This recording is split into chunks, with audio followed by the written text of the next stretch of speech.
우리가 믿는 하나님은 결국에는 우리 가운데 거하시고 또 그 거하시는 영이 우리와 영원히 함께 살기를 원하시는 하나님이세요. 그래서 그 하나님이 어디에 계시느냐? 구약에 있는 사람들은 그걸 가나안 땅이라고 얘기를 했고요. 또 그 가나안 땅 중에서도 예루살렘, 그 시온의 땅이라고 얘기를 했고요. 또 그 예루살렘에서도 그 성전, 그리고 그 성전의 시온자라고 하는 이 법궤 안에, 지성소 안에 하나님의 영광과 하나님의 임재가 그곳에 계시다라고 믿고 살은 거예요. 예수님이 우리 가운데 오셔서 우리에게 주신 이 은혜라는 것이 뭐냐?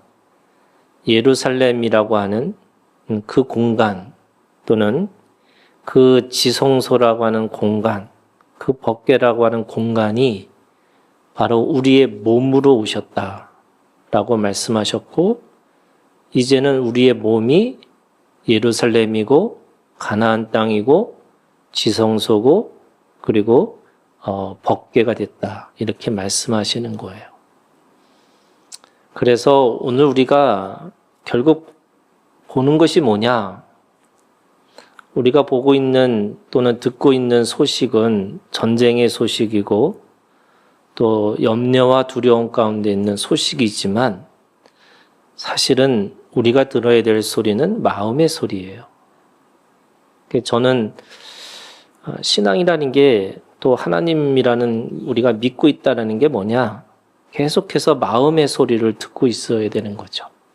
왜냐하면 그 마음이 전쟁터이기 때문에 그렇고, 그 마음이 결국 주님이 거하시는 공간이라고 얘기했기 때문에 그래요. 우리 한 분이 1년 동안 제 설교를 열심히 듣다가 도대체 무슨 말을 하는지 이해가 안 돼가지고 자기는 이제 그만 다녀야겠다고 이렇게 결정을 하셨대요. 이게 내가 너무 어렵게 얘기하나? 이런 생각을 했지만, 여러분, 이게 저는 그런 거예요. 자기를 돌아보는 거예요. 자기 마음의 소리를 듣는 거예요. 저는 여러분들한테 이렇게 최고의 얼굴도 갖고 있는 것도 아니고, 제가 말도 잘하는 사람도 아니고, 또 이렇게 저한테 저희 아내가 항상 하는 얘기가 뭐냐면, 쉬운 얘기를 너무 어렵게 한다고. 네. 그래서 제가 제일 어려운 것 중에 하나가 그 보고 들은 거를 그대로 얘기하는 게 제일 힘들어요. 왜냐면 그게 저한테는 이게 그냥 그게 해석으로 들리고 의미로 들리기 때문에 그래요. 그래서 제가 이렇게 생각을 해본 거예요. 결국 뭘까? 제 말을 듣는 게 아니고요. 여러분들의 마음의 소리를 들으셔야 돼요. 결국에는 주님이 우리 가운데 몸에 거하시겠다고, 그 마음의 주인 되시겠다고 이렇게 말씀하시는 거잖아요. 그래서 아무리 대단한, 그죠?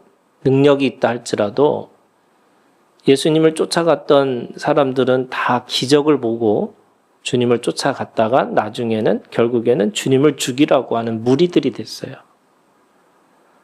또 3년 동안 동고동락했던 그 제자들 중에도 하나는 배신자고 하나는 배반자였어요. 왜 그랬을까? 그들에게는 보이는 것이 다라고 생각을 했던 거죠. 그 안에 계신 하나님, 내 마음에 있는 하나님을 결국 만나지 못하는 거죠. 저는 여러분들이 그 마음에 우리 가운데 거하시고 또 그 마음의 주인 되시고 그리고 그 마음의 전쟁에서 결국에는 우리를 내 것이라고 그렇게 말씀하시는 그 하나님을 꼭 듣고 또 그렇게 경험하기를 주님의 이름으로 축복합니다. 그래서 만나셔야 돼요.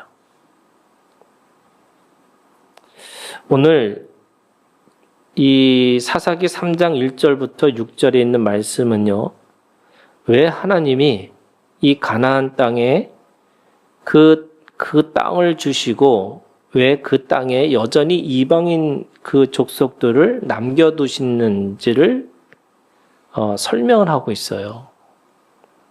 하나님이 가나안 땅을 주신 것은 그 공간이 하나님의 주권 아래 있다라는 것뿐만 아니라 본인들 이스라엘 사람들이 하나님의 백성들이라는 거예요.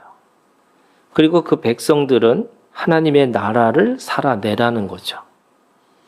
그것이 가나안 땅을 주신 그 목적이에요.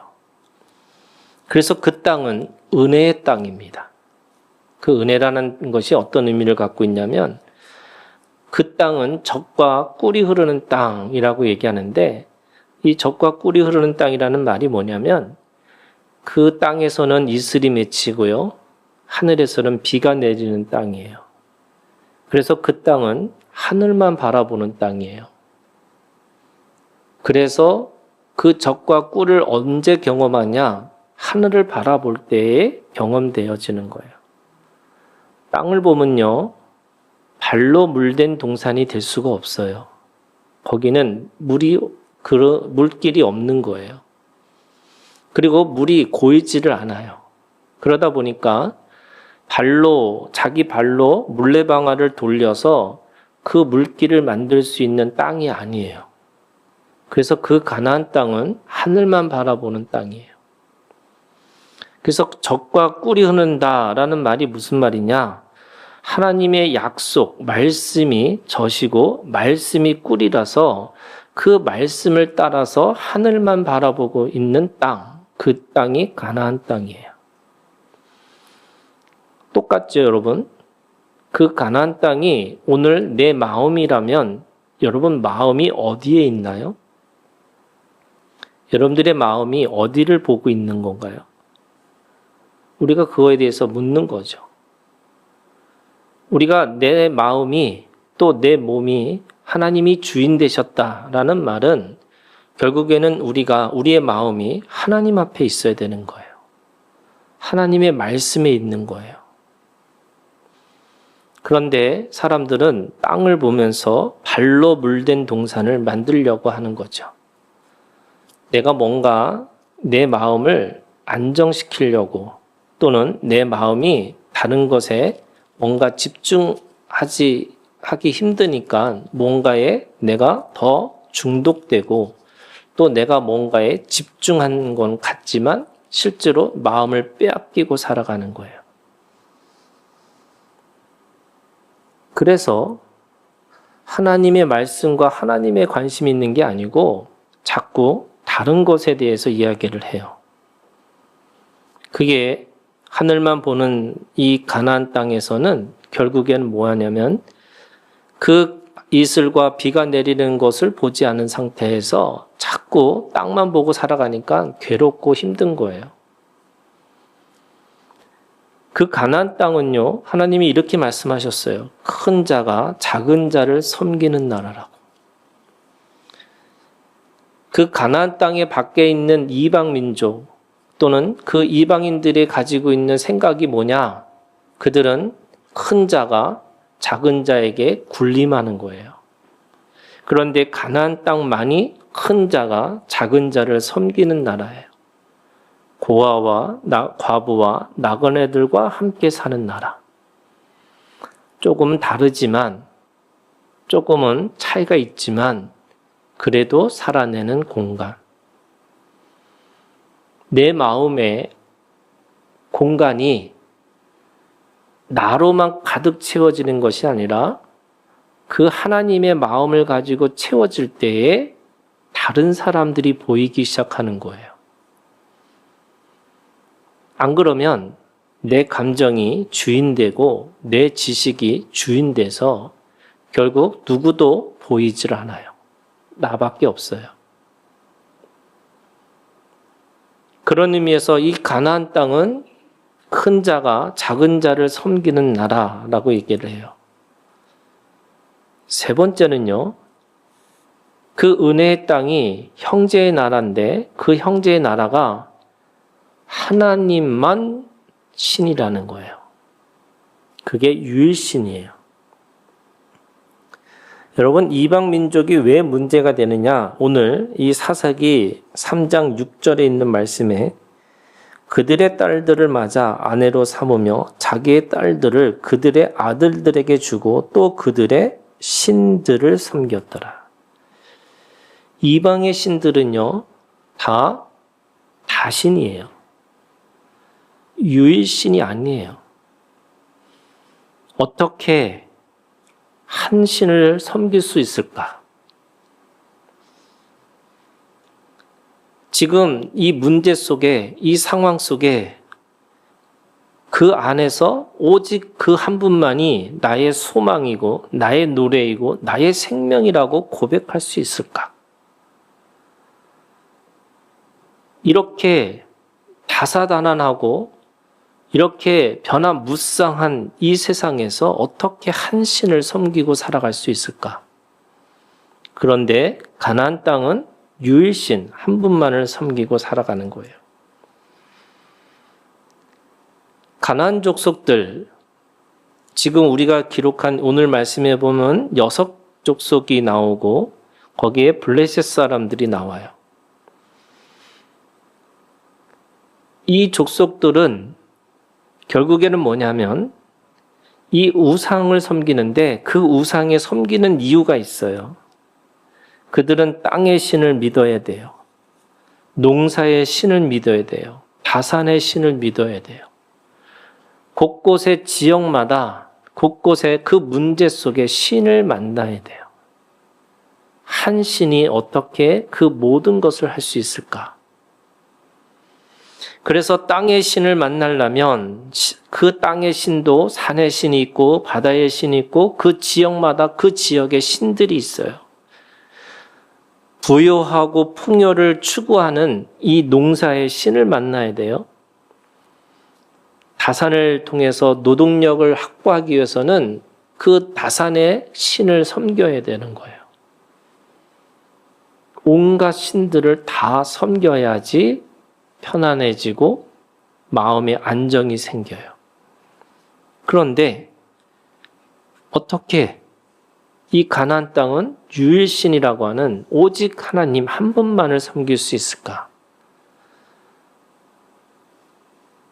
그 한 하나님을 섬겨야지만 사실은 그 안에 진정한 생명이 있다는 거예요. 왜냐하면 이 온갖 신들이 가지고 있는 모든 논리는 짐승의 논리예요. 양육강식이고요. 생존 본능이에요. 그래서 다신교가 가지고 있는 것이 뭐냐면 그 다신을 통해서 뭘 원하냐면 그 신들의 충성도, 신의 정성을 말하는 거죠. 그래서 얼마만큼 정성 들였게 내가 얼마나 그 신에게 충성했는지를 보여줘야 돼요. 그런데 하나님은 오직 한 분 여호와는 그 모든 정성이 아니라 서로 언약을 하고 서로 인격적으로 서로 대화를 하고 그 대화를 통해서 서로 함께 약속을 지키는 하나님이세요. 일방적이지도 않으시고 또 어떤 때는 굉장히 분노하시고 또 어떤 때는 굉장히 기뻐하시는 하나님. 모든 것을 다 주신다고 말씀하시면서도 모든 것을 다 주지 않으신 하나님. 의인이 잘 살아야 되는데 의인이 잘 살 수 없는 또 다른 고난이 있다고 말씀하신 하나님. 그 가나안 땅에 그 이방 민족을 내버려 두신 하나님의 큰 뜻, 그 가까이에서는 그 이스라엘 민족들이 제대로 말씀을 제대로 지키지 않았음에도 불구하고 그것을 그냥 내버려 두신 하나님은 그거를 뭐라고 말씀하시느냐면 오늘 이렇게 말씀하시는 거예요. 3장 1절 여호와께서 가나안의 모든 전쟁들을 알지 못한 이스라엘을 시험하려 하시며 그들을 시험하겠다라고 말씀하시는 거예요. 그 시험이 뭐냐? 바로 전쟁이라는 거죠. 이 전쟁을 하라는 거예요. 전쟁을 가르쳐주고 전쟁을 알게 하시기 위해서 그 이스라엘 민족들을 그 가나안 땅에 그곳에 두게 하셨다라고 말씀하시는 거예요. 자, 그런 의미에서 여러분 이 전쟁은 무슨 전쟁이냐? 신의 전쟁이에요. 유일신과 다신교의 전쟁이죠. 정성의 종교와 말씀의 종교의 차이죠. 인격적인 하나님과 비인격적으로 그 모든 것에 그 생존의 본능을 가르치는 신과의 그 싸움이죠. 그런 의미에서 여러분 신의 전쟁은 무슨 전쟁이냐? 도덕적이고 윤리적인 전쟁이에요. 그 도덕적이고 윤리적이라는 말이 뭐냐면 하나님은 긍휼과 공의와 정의의 하나님이셨어요. 인격적이세요. 그런데 이 신들이라고 하는 이 이방의 신들은 공포와 힘과 논리와 거짓이에요. 결국에는 그 도덕적이고 윤리적인 전쟁은 뭘 원하는 거냐? 하나님은 그 속에서 이스라엘이라고 하는 12족속을 하나의 나라로 보시면서 공동체를 이야기를 하고 있는 거고 그 공동체 속에서 형제와 연합과 연대를 말씀하고 있어요. 그런데 이 이방의 신들은 서로 원수고 분열하고 대적하고 그래서 누군가를 배제하고 배척하고 살아가는 거예요. 그래서 그 전쟁은 공동체의 전쟁이에요. 공동체를 믿음으로 지킬 것인가? 그 공동체를 분열해서 각각의 힘 센 사람이 자기의 힘으로 모든 것을 지배할 것인가? 신의 전쟁은 결국 도덕적이고 윤리적인 전쟁이고 결국 그것은 공동체를 지키느냐 못 지키느냐고 하는 공동체의 전쟁이라고 할 수 있어요. 오늘 하나님이 그들을 시험하시겠다 이렇게 말씀하세요. 야고보서 1장 오늘 우리가 읽은 2절부터 18절에 있는 말씀에 보면 시험이라는 말이 두 가지가 나와요. 하나는 1장 2절에 내 형제들아 너희가 여러 가지 시험을 당하거든 이 시험이 있고요. 1장 13절에 사람이 시험을 받을 때에 이렇게 돼 있어요. 이 시험은 유혹이에요. 그러니까 영어로 하면 시험은 테스트고 유혹은 템테이션이에요. 그러니까 하나님은 시험하시는 분이고 유혹하지 않는 분이에요. 그럼 시험이라는 게 뭐냐? 하나님은 우리에게 감당할 만한 시험을 주세요. 이게 인격적이라는 거예요. 그럼 그 시험을 통해서 뭘 하기를 원하시느냐? 성장하고 성숙해지기를 원하시는 거죠. 신의 전쟁을 통해서 내가 맞아라고 하는 또 다른 신의 이 제국주의 신을 원하시는 것이 아니고요. 그 신의 뜻을 따라서 살 때에 성장하고 성숙해지기를 원하시는 거예요. 그럼 당연히 여러분 성장통이 있겠죠. 생명의 고통이 있겠죠. 그 성장통과 생명의 고통은 그것은 시험을 통해서 자라나는 거죠. 그런데 오늘 이 야고보서 1장 13절은 사람이 시험을 받을 때 내가 하나님께 시험을 받는다 하지 말지니 유혹이에요. 근데 그 유혹은 어디서 오는 거냐? 마음에서부터 와요. 마음의 욕심으로부터 시작하는 거죠. 그래서 성경은 오늘 우리에게 이렇게 말씀해요. 욕심이 잉태한 즉 죄를 낳고 죄가 장성한 즉 사망을 낳느니라. 여러분, 잉태하고 장성하고 낳는다. 이 표현 자체가 재밌지 않아요? 욕심도요, 성장해요. 욕심도 나름의 이 죄 가운데 성숙해져요. 뭐냐? 죄 짓는 거에 전문가가 되는 거예요. 그래서 욕심이 잉태해서 죄를 낳고 죄가 장성해서 사망을 낳는다.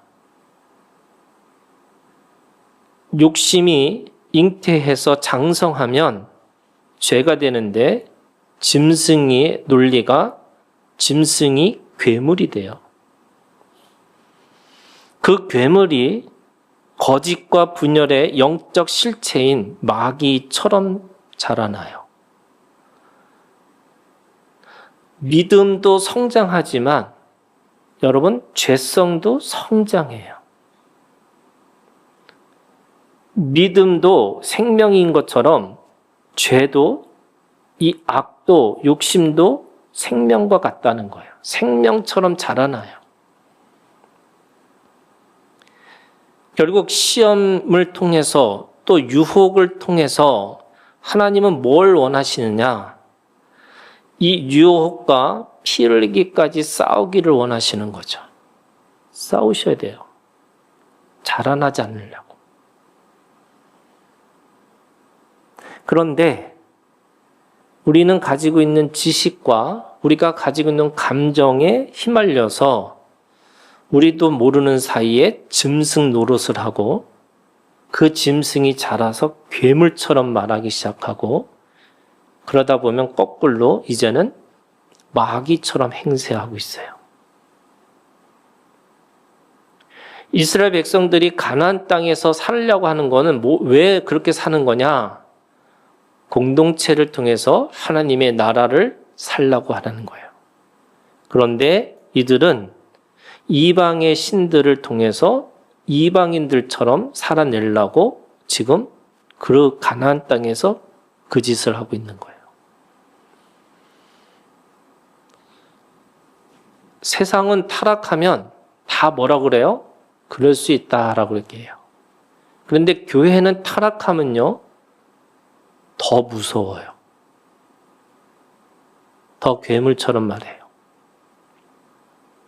더 짐승처럼 말해요. 왜요? 자신은 신이라고 생각하고 자신은 옳다고 생각하는 사람이 남의 말을 듣지도 않고, 그러니까 남의 말을 듣지 않는 귀머거리 독사처럼 하는 거예요. 절대 남의 말을 듣지 않아요. 그리고 자신이 옳다고 해서 마귀의 행세를 해요. 오늘 결국에 뭐냐면 시험이라는 건 하나님이 주신 거지만 유혹은 자기 스스로 만든 거예요.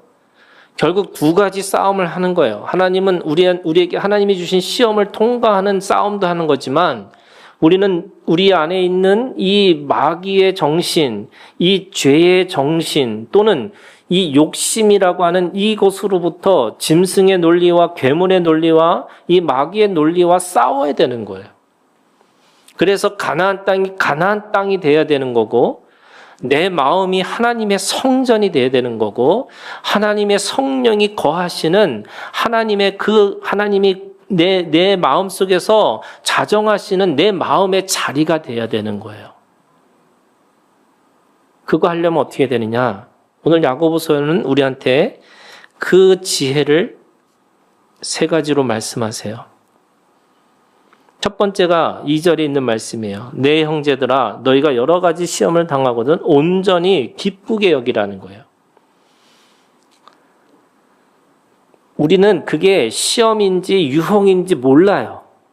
그런데 뭘로 아느냐? 결과를 알 거예요. 여러분, 유혹이 와도 내가 그걸 이기면 뭐가 돼요? 시험이 돼요. 내가 죄로 시작했지만, 욕심으로 시작했지만 내가 그걸 통해서 욕심이구나 라는 거를 들여다보면 그것이 뭐가 돼요? 시험이 돼요. 자라나요. 이게 욕심이에요? 이게 하나님의 시험이에요? 유혹이에요? 이거 묻는 게 아니에요, 여러분. 시험인지 유혹인지 묻는 게 아니야. 뭘로 알아요? 내가 그걸 통과를 어떻게 하느냐가 중요한 거예요. 그때 어떻게 하느냐? 여러분, 문제가 오든 내 어떤 상황이 오든 어떤 관계가 오든 그 모든 것들 속에 이렇게 돼 있어요. 여러 가지 시험을 당하거든. 이 여러 가지가 저는 다 걸려 있어요. 그게 물질이든 그게 관계이든 어떤 것이든 뭐 하라고요? 기쁘게 여기라고요. 왜요? 내가 스스로 이 욕심으로부터 시작했다는 걸 깨달으면 그걸 깨달은 걸 통해서 그것이 하나님이 나한테 주신 선물이에요. 내가 욕심이었구나. 또 그것을 통해서 하나님이 자라나게 하라고 하신다면 내가 그걸 통해서 자라날 거예요. 그래서 뭐라고 그러냐면 12절에 이렇게 얘기하고 있어요. 12절 끝에 보면 생명의 면류관을 얻을 것이기 때문이라. 우리가 가지고 있는 이 모든 시험이든 유혹이든 왜 우리가 그걸 기쁘게 여기느냐? 믿음의 시련이 그리고 인내가 우리를 온전히 이루게 만드시기 때문이라고 말씀하고 있어요. 자, 두 번째는요. 5절에 있는 말씀이에요. 너희 중에 누구든지 지혜가 부족하거든 모든 사람에게 후히 주시고 꾸짖지 아니하시는 하나님께 구하라. 기도하라는 거예요. 그 시험이, 그 유혹이 어떻게 오는 것인지를 묻는 게 아니고요. 그것이 올 때마다 지혜와 총명을 주시는 하나님 앞에 그것을 구하는 거예요. 그래서 기도하는 게 그런 거예요, 여러분. 이게 시험이 되게 하시고 유혹이 되지 않게 하여 주시옵소서. 이걸 통해서 하나님을 더 가까이 하게 하시고 이것을 통해서 내 마음이 더 하나님의 나라가 되게 하여 주시옵소서. 구하는 거예요. 그런데 어떻게 구하느냐? 8절에 이렇게 구하는 거예요, 여러분. 두 마음을 품어 모든 일에 정함이 없는 자로다. 두 마음을 가지고 기도하지 말라는 거예요. 한 마음을 가지고 기도하는 거예요. 한 마음이 뭐예요, 여러분? 여러분, 마음이라는 게 두 가지 마음이 있어요. 하나는 내 마음이고 하나는 하나님 마음이에요. 여러분, 그 중에 하나를 선택하셔야 돼요. 기도는 뭐냐? 듣는 거예요. 내 마음을 죽이고 자기를 부인하고 하나님의 마음을 품고 살으라고 얘기하시는 거예요. 그 하나님의 마음이 뭐예요, 여러분? 긍휼과 공의와 정의의 마음이에요. 하나님, 나한테 긍휼의 마음을 주시고 그 공의의 마음을 주시고 정의의 마음을 주시옵소서. 이거 기도하셔야 돼요. 그게 한 마음이에요. 결국 다 내가 내 마음을 들여다봐서 내 마음의 끝이 하나님인지 내 마음의 끝이 난지를 보셔야 돼요. 그게 내가 둘 중에 하나를 선택하는 거. 아니면 늘 두 마음 때문에 뭐라고 그래요? 두 마음이라는 게 뭐냐? 6절에 이렇게 얘기하고 있어요. 오직 믿음으로 구하고 조금 더 의심하지 말라. 의심하는 자는 마치 바람에 밀려 요동하는 바닷물결 같다. 내 마음인지 하나님의 마음인지 그것도 정하지 못한 상태에서 내가 이것도 하고 싶고 저것도 하고 싶어요. 제가 얘기했잖아요, 여러분. 소크라테스가 좋은 것 같은데 소크라테스 너무 배고프니까 데크라테스가 되고 싶다고. 네. 돼지는 되기 싫고 조금 고상한 돼지가 되고 싶은 거예요. 우리 마음이 그런 거예요, 여러분. 겟세마네 동산에서 주님이 하신 게 뭐예요? 내 뜻대로 마옵시고. 세 번째는요, 12절이에요. 시험을 참는 자는 복이 있나니 이는 시련을 견디어낸 자가 주께서 자기를 사랑하는 자들에게 약속하신 생명의 면류관을 얻을 것이기 때문이라. 시험을 참는 자, 견디는 자. 여러분, 우리가 가지고 있는 것 중에 하나가 이런 거예요, 여러분. 기다리셔야 돼요. 여러분, 계시라는 게 뭔지 아세요? 계시는 하나님이 보여주시는 거예요. 언제까지 우리가 기다려요? 말씀이 응할 때까지. 그래서 저는 1년은 너무 짧은 것 같고 3년은 들어봐야 된다. 꼭 얘기해 주세요. 3년은 그래도 해야지 뭐가 했다라고 하는 거지. 그죠? 여러분, 우리가 탁구를 배워도 3년은 배워야 돼.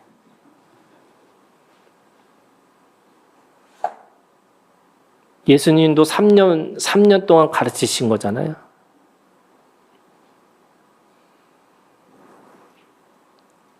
우리는 인생은 평생 배우는 거잖아요. 여러분, 누가 인생의 실패자냐? 저는 그런 거예요. 조급한 사람이에요. 너무 빨리. 그래서 죄성 중에 하나가 그런 거예요, 여러분. 죄성이 빠르다는 거예요. 빠름이 죄라는 거예요. 왜? 너무 빨리 선택하고 너무 빨리 그것에 대해서 자기가 안다고 얘기를 하는 거예요.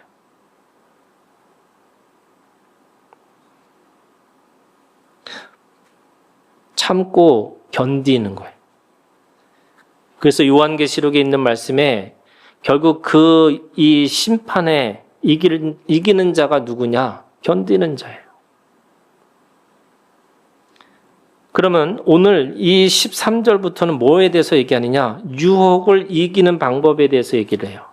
하나는 시험을 통과하는 통과점에 대한 방법을 얘기했다면 13절부터는 유혹을 이기는 방식에 대해서 얘기를 하는데 이 유혹을 이기는 방법이 뭐냐? 18절에 있는 말씀이에요.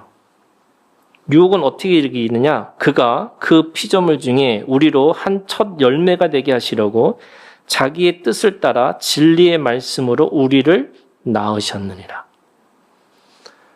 누가 비교하고 경쟁하는 것으로부터 떠날 수 있을까? 누가 그 부유하고 풍성해진 그것으로부터, 그 비교로부터 떠날 수 있을까? 이 믿음이라는 거예요. 하나님이 진리로 나를 낳으셨다. 내가 하나님의 자녀라고 하는 이 자녀의 자기의 가지고 있는 그 신분의 분명한 확신이 그 모든 비교와 모든 경쟁과 모든 욕심으로부터 떠날 수 있다는 거예요. 그래서 예수님이 그 광야에서 유혹을 받으러 가셨을 때도 마귀가 하는 말이 뭐냐면 이렇게 얘기를 해요. 네가 하나님의 아들이거든. 이렇게 돼요. 영어로는요, 그게 조건절로 돼 있어요. 네가 만약 하나님의 아들이라면 돌을 가지고 떡을 만들으라는 거예요. 높은 곳에서 뛰어내리라는 거예요. 거꾸로 얘기하면 이런 거예요, 여러분. 돌을 가지고 떡을 만들지 못하면 하나님의 아들이 아니라는 거예요. 높은 곳에서 떨어져서 네가 성하지 않으면 하나님의 아들이 아니라는 거예요. 그게 조건이에요. 그런데 오늘 이 야고보서에서도 똑같이 뭐라고 그러냐면 오늘 이 모든 유혹을 이기는 능력이 뭐냐면 내가 하나님의 진리의 말씀으로 우리를 낳으셨다. 내가 진리의 말씀대로 지음받은 존재라는 것을 아는 거예요. 그래야지만 내가 대단한 능력이 없어도 내가 대단한 뭔가를 하지 않음에도 불구하고 여전히 우리는 하나님의 자녀라는 그 믿음 때문에 유혹을 이길 수 있다는 거예요. 그래서 예수님이 말씀하세요. 그거 안 와도 된다고. 떡을 가지고 사는 게 아니라 약속을 따라서 사는 거고.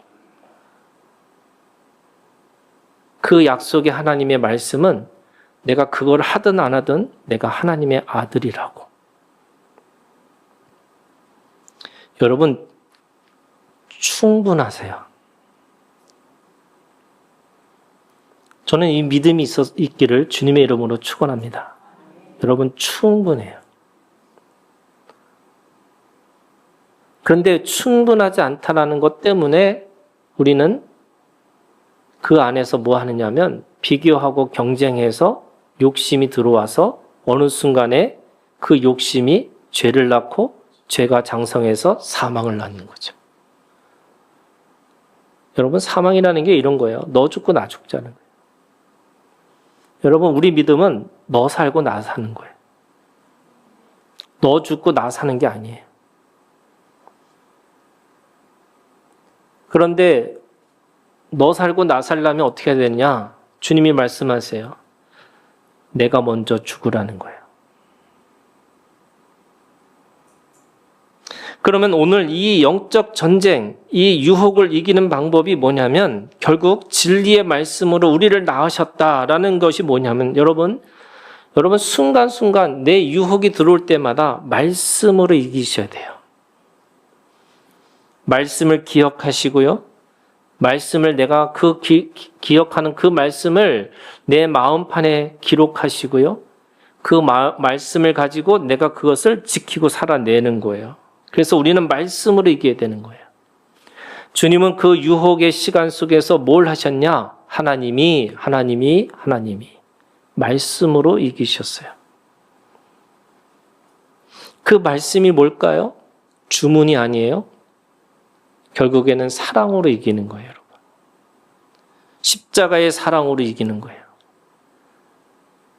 우리가 죄를 미워하고 죄와 피 흘리면서 싸우는 거지만 그 죄를 뒤집어 쓰고 있는 사람들과 싸우시면 안 돼요.